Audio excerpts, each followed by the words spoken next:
வணக்கம் ஜெய நண்பர்களே. 2026 குரு பெயர்ச்சி பலன்கள். 2026 ஜூன் மாதம் குருவானவர் மிதுன ராசியிலிருந்து கடகராசிக்கு பெயர்ச்சியாகி அங்கே உச்ச கதியில் அடுத்த ஒரு வருட காலத்துக்கு சஞ்சாரம் செய்வாங்க. இந்த வருடத்தினுடைய இறுதியில் குருவுக்கு கேதுவனுடைய சேர்க்கை என்பதும் கிடைக்கும். பொதுவாக ஜோதிடத்தில் எந்த ஒரு கிரகமே உச்சம் பெறக்கூடிய நிலை அப்படிங்கிறது விசேஷமாக பார்க்கப்படும்.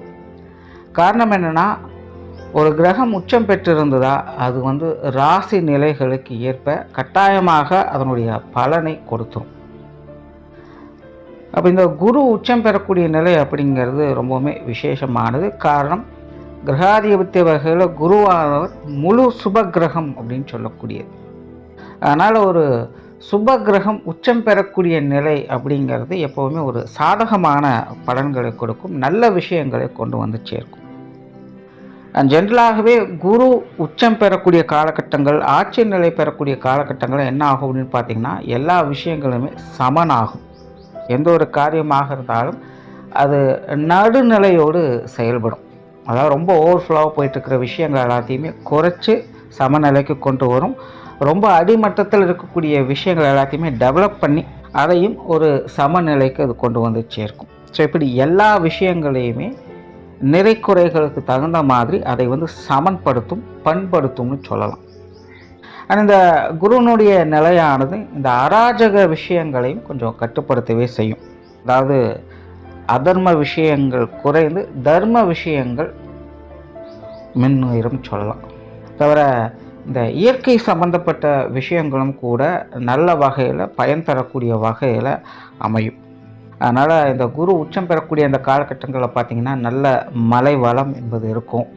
விவசாயம் சார்ந்த வியாபாரங்கள் அப்படிங்கிறது நல்லபடியாக அமையும்.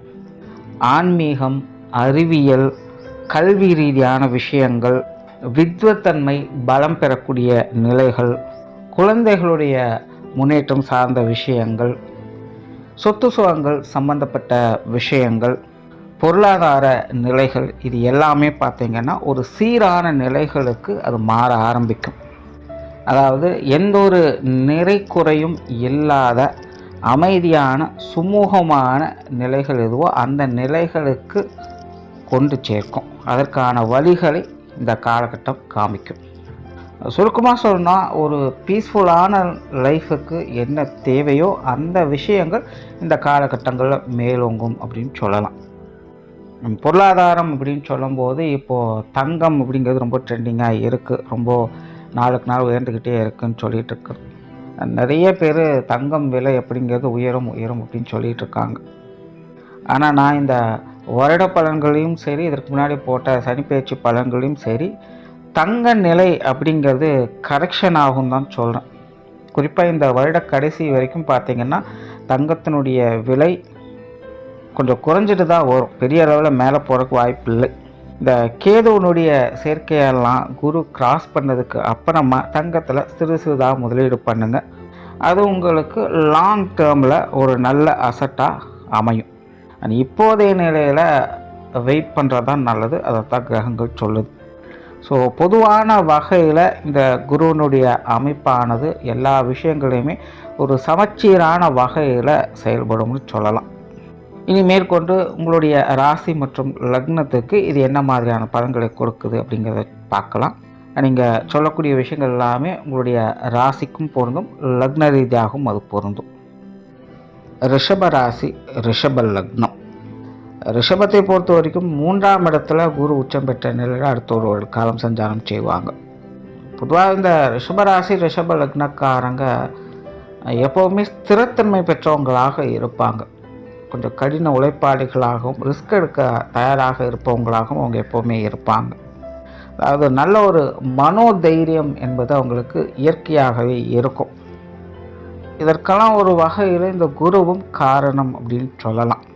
ஸோ அப்படிப்பட்ட குருவானவர் உங்களுடைய தைரியஸ்தானத்தில் உச்சம் பெறக்கூடிய இந்த காலகட்டம் அப்படிங்கிறது ரிஷபராசிக்காரங்களுக்கு ஒரு சிறப்பான காலகட்டமாக தான் இருக்கும். பட் என்னென்னா, கொஞ்சம் அலைச்சல் தரக்கூடிய விஷயங்கள் என்பது உடன் இருக்கும். அலைச்சலோடு ஆதாயம் அப்படின்னு சொல்லக்கூடிய நிலை தான் இந்த குரு பயிற்சி உங்களுக்கு வேலை செய்யும். ஸோ இந்த குரு பயிற்சிக்கு பிறகு ரிஷபராசி ரிஷப லக்னக்காரங்களாக பார்த்திங்கன்னா சில முக்கியமான முடிவுகளை எடுப்பீங்க. உங்களுடைய வாழ்க்கையின் அடுத்த கட்ட நகர்வுகளுக்காக சில முக்கியமான காரியங்களில் ஈடுபட்டு வரவும் செய்வீங்க. ஸோ அவங்கவங்க வயது நிலைகளுக்கு ஏற்ப வாழ்க்கையின் புதிய பரிமாணத்தை நோக்கி அடி எடுத்து வைப்பீங்க அப்படின்னு சொல்லலாம். ஸோ அதற்கு தகுந்த அந்த முயற்சிகளும் அதற்கான அலைச்சல்களும் கலந்த நிலைகளில் இந்த காலகட்டம் உங்களுக்கு முழுமையாக வேலை செய்யும். பொதுவாக ரிஷபம் அப்படிங்கிறது எப்போவுமே கஷ்டப்படாமல் எதுவும் கிடைக்காது அப்படிங்கிறத முழுமையாக நம்பக்கூடியவங்க தான். பட் அதுக்காக எப்போவுமே கஷ்டப்பட்டு தான் இருக்க முடியுமா அப்படின்னு கேட்பாங்க. அதனால் எப்போவுமே இந்த ரிஷபம் என்பது ஒரு சர்டன் டைமுக்காக அது எப்போவுமே வெயிட் பண்ணும். அதாவது ஒரு வேலை காரியம் அப்படின்னு வரும்பொழுது அதில் மும்முரமாக அது வேலை செய்யும். அது இல்லாத சமயத்தில் அதற்கு ஏற்ற மாதிரி தன்னை அது மாற்றிக்கொள்ளவும் செய்யும். ஸோ ஒரு ஸ்திரத்தன்மையும் கடினத்தன்மையும் இருக்குது அப்படிங்கிறதுனால எப்போவுமே எல்லாத்தையுமே தள்ள சுமந்துட்டு போவாங்க அப்படிங்கிறது கிடையாது. எப்போ அதை சுமக்கணுமோ அப்போ தான் அதை சுமப்பாங்க. ஸோ அப்படி ரிஷபத்தை பொறுத்த வரைக்கும் எல்லாமே தலைமையில் சுமக்கக்கூடிய ஒரு காலகட்டமாக தான் இருக்கும். ஸோ உங்களுடைய பர்சனல் டெவலப்மெண்ட்டுக்காக இந்த காலகட்டங்களை நீங்கள் ரொம்பவுமே தீவிரமான முயற்சிகளில் ஈடுபட்டு வருவீங்க. அதில் நிறைய ஸ்ட்ரகிள்ஸ் அப்படிங்கிறது இருக்கும். முடிவில் உங்களுக்கான வெற்றிகளையும் பார்ப்பீங்க. ஏன்னா ரிஷபத்தை பொறுத்த வரைக்கும் இந்த குருவானவர் அஷ்டமாதிபதியாகவும் லாபாதிபதியாகவும் செயல்படக்கூடியவங்க. அதனால் ஜென்ரலாகவே ரிஷபத்தை பொறுத்த வரைக்கும் குருவானவர் எப்பவுமே இப்படி தான் வச்ச முதல்ல ஒரு கஷ்டத்தை கொடுத்துரும், அதுக்கப்புறம் தான் அதனுடைய பலன் என்பது கொடுக்கும். அப்போது 3ஆம் இடத்துல இந்த காரியங்கள் எல்லாமே செயல்படும் பொழுது அதில் கொஞ்சம் ஸ்ட்ரகிள் இருக்கத்தான் செய்யும். ஆனால் வெற்றி உறுதி, நம்பிக்கையோடு செயல்படுங்க. எல்லா விஷயங்களுமே உங்களுக்கு நன்மை என்பது உண்டு. அண்ட் கண்டிப்பாக இந்த குரு பெயர்ச்சிக்கு அப்புறம் எல்லா ரிஷபராசி ரிஷப லக்னக்காரங்களுக்கும் அவங்களுடைய வாழ்க்கை நிலைக்கு தகுந்த மாதிரி அவங்களுடைய வாழ்க்கை தரம் அப்படிங்கிறது மாறுபடவே செய்யும். அதில் உங்களுடைய இன்புட் அப்படிங்கிறது அதிகமாக இருக்கும். சும்மா வெறுமனே விதி இருந்தது இல்லை ஏதோ ஒரு அதிர்ஷ்டம் கிடைச்சது அப்படிங்கிற மாதிரியெல்லாம் இல்லாமல் உங்களுடைய சொந்த முயற்சியால் உங்களுடைய வாழ்க்கையை முன்னேற்றுவதற்கான முயற்சிகளை முழுமையாக ஈடுபடுவீங்க. அதில் பல போராட்டங்கள் அப்படிங்கிறது கண்டிப்பாக இருக்கும். ஆனால் அது எல்லாத்தையும் மீறி வெற்றி வாகை சூடக்கூடிய நிலை என்பது ரிஷபராசிக்காரங்களுக்கு முழுமையாக வேலை செஞ்சுக்கிட்டு இருக்குது. குறிப்பாக இது ரிஷபத்தை பொறுத்த வரைக்கும் உடன்பிறப்புகள் வகையில் சில நல்ல மாற்றங்களை எதிர்பார்க்கலாம். மூத்தவங்களோ இளையவங்களோ யாராக இருந்தாலும் சரி, உடன்பிறப்புகள் வகையில் சின்ன சின்ன சலசலப்புகள் அப்படிங்கிறது இருக்கத்தான் செய்யும். ஆனால் அவங்க விஷயங்கள் காரியங்களில் நன்மைகளையும் ஆதாயங்களையும் பெறக்கூடிய அமைப்புகள் இருக்கும். அவங்களுடைய வாழ்க்கையில் முன்னேறக்கூடிய நிலைகளை பார்க்கக்கூடிய அமைப்புகள் இருக்கும்.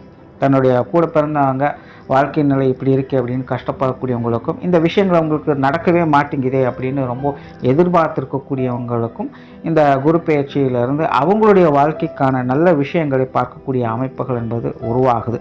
பட் உறவு நிலைகளில் சின்ன சின்ன கான்ட்ரவர்சியான விஷயங்கள் இருக்கத்தான் செய்யும். ஆனாலும் எல்லாம் நன்மைக்கு அப்படிங்கிற நிலைகளை தான் அந்த விஷயங்கள் வேலை செய்யும். பொதுவாகவே ரிஷபத்தை பொறுத்த வரைக்கும் உடன்பிறப்புகள் மேலே என்றைக்குமே பாசம் வைத்திருக்கக்கூடியவங்க தான். அந்த பாச போராட்டம் அப்படிங்கிறது இந்த காலகட்டங்களில் பார்க்கலாம். என்னடா நம்ம கூட இருந்தவங்க இப்படியெல்லாம் இருக்காங்களே அப்படின்னு நீங்களே கொஞ்சம் அப்பப்போ திகச்சு போகக்கூடிய விஷயங்கள் அப்படிங்கிறது நடக்கும். அது நல்ல விஷயங்களையும் இருக்கும், சில சங்கடம் தரக்கூடிய விஷயங்களும் இருக்கும் அப்படிங்கிறதான் நீங்கள் புரிஞ்சுக்கணும். அப்படி எல்லாம் நன்மைக்கு அப்படிங்கிற நிலைகளை தான் இது எல்லாமே வேலை செய்யும். அதனால் இதை நினச்செல்லாம் பெருசாக கவலைப்பட வேண்டியது அவசியம் இருக்காது. ரிஷபத்தை பொறுத்த வரைக்கும் இந்த சுப காரியங்கள் போன்ற நிலைகள் அதிகமாக வேலை செய்யும். இந்த திருமண விஷயங்கள் புத்திரபாக்கிய அமைப்புகள் அப்படிங்கிறது ரிஷபராசிக்காரர்கள் ரொம்ப சிறப்பாக இருக்குது. அதிலும் குறிப்பாக இந்த திருமண அமைப்புகள் கணவன் மனைவி உறவுகள் இதெல்லாமே ரிஷபராசிக்காரங்களுக்கு ரொம்பவுமே ஒரு சுமூகமான வகையில் அமையக்கூடிய நிலைகளில் இந்த குரு பெயர்ச்சி அப்படிங்கிறது இருக்கும். வாழ்க்கை துணை எல்லா வகையிலுமே உங்களுக்கு அனுகூலமாக இருப்பதை பார்க்கலாம். அவங்களுடைய வாழ்க்கை நிலை முன்னேறுவதை பார்க்கலாம். உங்கள் மூலமாக அவங்களுக்கு நிறைய சகாயங்கள் கிடைப்பதை பார்க்கலாம். ஒரு பரஸ்பரமான நிலை அப்படிங்கிறது குடும்ப உறவுகளுக்குள்ள குறிப்பாக வாழ்க்கை துணை சம்பந்தப்பட்ட விஷயங்கள் அதிகமாக இருக்கும். ஸோ அதனால் இந்த திருமண அமைப்புகள் திருமண வாழ்க்கை இதெல்லாமே ரொம்ப சிறப்பான வகையில் அமைஞ்சு வரும். அந்த சொத்து சுகங்கள் வகையில் சில மாற்றங்கள் அப்படிங்கிறது இருக்கும். பொதுவாக ரிஷபத்தை பொறுத்த வரைக்கும் இந்த நிலபுலன்கள் வீடு சம்மந்தப்பட்ட விஷயங்கள்லாம் கொஞ்சம் ஸ்ட்ரகிளாக தான் இருக்குது. அதாவது இக்கரை கக்கரை பச்சை அப்படிங்கிற மாதிரி தான்.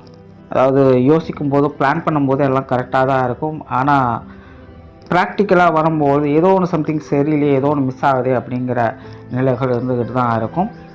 ஸோ அந்த மாதிரியான நிலைகள்லாம் இந்த காலகட்டங்களையும் உண்டு. ஆனால் அந்த விஷயங்களுக்கான சொல்யூஷனை தேடி இந்த காலகட்டங்களில் போவீங்க. அந்த விஷயங்கள் உங்களுக்கு நல்லபடியாக ஈடேற செய்யும். ஸோ ரிஷபத்தை பொறுத்த வரைக்கும் டைரெக்டாக இந்த சொத்து சுகங்கள் வகையில் ஆதாயம் அப்படிங்கிறது இருக்காது. ஆனால் இந்த சொத்து சுகங்கள் வகையில் இருக்கக்கூடிய பிரச்சனைகள், சங்கடங்கள் தீர்ப்பதற்கான விஷயங்கள், காரியங்களில் ஆதாயம் அப்படிங்கிறது கண்டிப்பாக இருக்கும். கெரியர் பேஸ்டான விஷயங்கள் இந்த காலகட்டங்களில் ரிஷபராசி ரிஷப லக்னத்தை பொறுத்த வரைக்கும் நிறைய கூச்சல் குழப்பங்கள் அப்படிங்கிறது இருக்கும். இதை செய்யலாமா அதை செய்யலாமா அப்படிங்கிற மைண்ட் செட் தான் அதிகமாக இருக்கும். ஆல்ரெடி ரிஷபராசினோட நிலை அப்படி தான் இருக்குது.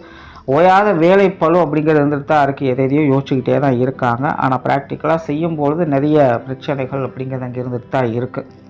ஸோ இந்த குரு பயிற்சிக்கு பிறகு பார்த்திங்கன்னா வேலை பளு என்பது அதிகமாக இருக்கும். ஆனால் அதுக்கு ஏற்ற அளவுக்கு பொருளாதார ரீதியான பெனிஃபிட் இருக்குமா அப்படின்னு பார்த்திங்கன்னா அது இருக்காது. அதாவது ரிஷபத்தை பொறுத்த வரைக்கும் இந்த குரு பயிற்சி காலகட்டம் என்பது எல்லாமே ஒரு இன்டைரக்ட் பெனிஃபிட்டில் தான் வேலை செய்யும். பொதுவாக சம்பாதிக்கிறதுக்காக தான் எல்லாருமே வேலை செய்வோம், தொழில் செய்வோம். ஆனால் ஒரு வேலை தொழில் அப்படிங்கிறது அதை மட்டுமே கொடுக்கறதில்ல, அதை சார்ந்து மட்டுமே இருக்கிறதில்ல, அதை சுற்றி பல விஷயங்கள் அப்படிங்கிறதும் அடங்கி இருக்கும். ஏன் பல நேரங்களில் அதுதான் நம்மளுடைய அடையாளமாகவே மாறுது. ஸோ இந்த குரு பயிற்சிக்கு பிறகு ரிஷபத்தை பொறுத்த வரைக்கும் இந்த கெரியர் ரிலேட்டடான விஷயங்களில் பொருளாதார ரீதியான பெனிஃபிட் அப்படிங்கிறது கொஞ்சம் குறைவாக இருக்கும். ஆனால் அதுவே மற்ற விஷயங்கள் மூலமாக ஆதாய அனுகூலங்கள் அப்படிங்கிறது அதிகமாக இருக்கும். நிறைய பேருக்கு பதவி உயர்வுகள் போன்ற விஷயங்கள் கூட கிடைக்கலாம். வேலை செய்யக்கூடிய இடங்களில் உங்களுடைய மதிப்பு மரியாதை அங்கீகாரங்கள் போன்ற விஷயங்கள் கூட உயரலாம். ஸோ ரிஷபத்துக்கு இப்படி மற்ற விஷயங்கள் காரியங்கள் மூலமாக நன்மை தரக்கூடிய விஷயங்கள் அப்படிங்கிறது இருக்கும். அண்ட் பொருளாதார ரீதியாக திடீர் அதிர்ஷ்ட யோக நிலைகளில் அப்பப்போ சில நன்மை தரக்கூடிய விஷயங்களையும் இது கொண்டு வந்து சேர்க்கும். அண்ட் வெளியூர் மற்றும் வெளிநாடு சம்பந்தப்பட்ட விஷயங்கள் அப்படிங்கிறது அளவான நிலைகளில் வேலை செய்யும். அதற்கு தகுந்த மாதிரி அதெல்லாம் பார்த்துக்கங்க. மாணவர்களுக்கு கல்வி வித்தை சம்பந்தப்பட்ட விஷயங்கள் முயற்சியாளர் நன்மைகளை பார்க்கக்கூடிய ஒரு காலகட்டமாக தான் இருக்குது. ஆல்ரெடி ரிஷபத்தை பொறுத்த வரைக்கும் இந்த கல்வி வித்தை சம்பந்தப்பட்ட விஷயங்களில் கொஞ்சம் மன சஞ்சலங்கள் அப்படிங்கிறது இருக்கத்தான் செய்யுது. ஒரு பயிற்சிக்கு அப்புறமே இந்த நிலைகள் அப்படித்தான் இருக்கும். ஆனால் மாணவருடைய நிலை விடாமுயற்சியோடு இருந்து இந்த விஷயங்களை முன்னெடுத்து செல்வாங்க. அவங்களுடைய முயற்சி திருவனையாக்கும் அப்படிங்கிற விஷயங்களை உணர்ந்து கொள்ளக்கூடிய ஒரு காலகட்டமாக இது அவங்களுக்கு அமையும். அதனால் மாணவர்களுக்கு இது அவங்களுடைய முயற்சியால் நன்மைகளை பார்க்கக்கூடிய ஒரு காலகட்டமாகவே அமையுது. குடும்ப வாழ்க்கை இந்த காலகட்டங்கள் நல்லபடியாகவே இருக்குது. பெருசாக தொந்தரவுகள் அப்படிங்கிறதெல்லாம் எதுவும் இருக்காது. ஒரு சுமூகமான வாழ்க்கை நிலையை பார்த்துக்கிட்டு வருவாங்க. குடும்ப உறவுகளுக்குள்ளும் ஒரு அனுசரியான நிலைகள் அப்படிங்கிறது எல்லா வகையிலுமே இருந்துக்கிட்டு இருக்கும். உடல்நலம் சார்ந்த விஷயங்களை கூட நல்ல முன்னேற்றங்களை பார்க்கக்கூடிய ஒரு காலகட்டமாக தான் இருக்குது. அண்ட் உறவினர்கள் நண்பர்கள் வகையில் ஒரு சுமூகமான விஷயங்களை பார்க்கலாம். அதாவது பெருசாக எந்த ஒரு எதிர்ப்புகளும் இந்த காலகட்டங்களில் எங்கேயும் இருக்காது. எல்லாமே ஒரு சுமூகமான மாற்றங்களாக தான் இருக்கும். ஸோ ஓவராலாக ரிஷபத்தை பொறுத்த வரைக்கும் இந்த குரு பயிற்சி ஒரு சுமூகமான பயிற்சியாக இருக்கும். உங்களுடைய முயற்சியால் நல்ல பலன்களை பார்த்துட்டு வருவீங்க. நன்றி, வணக்கம், வாழ்க வளமுடன்.